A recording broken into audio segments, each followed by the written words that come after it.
Hello mga kabs, ito nga pala pinaprepare ko para naman sa naglilihi. Bali nga pala isang buong manok yan pero hinahati ko lang para naman ay kinabukasan meron din siyang kakainin. At ito na nga yung kinabukasan o diba meron pa siyang natira kasi ayaw ko talaga kumain or ayaw din namin kumain ng pinagkainan niya. Bali nga pala yung aking niluluto ay nilagay ko lang dyan at syempre nilagay ko sa rep at saka ko naman siya iniinit sa oven.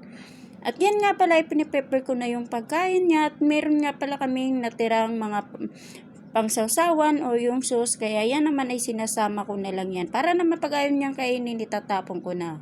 At ito nga pala ay kinagabihan, yan nga pala ay katulong noong naglilihi. Sabi ko nga bakit hindi yan lagi ang inuutusan niya. Ako yung lagi niyang inuutosan pero hindi naman ako umaangal kahit ako yung lagi niyang inuutosan kasi syempre kami naman yung magkasama dito dati kasi dumating ako dito ay mga dalaga pa sila. At ngayon marami na silang mga anak. Ayan nga pala, kumain kami dyan. Tapos yung kasama ko dyan, 3 oras kamo siya nakaupo at nakababad lang siya sa cellphone niya.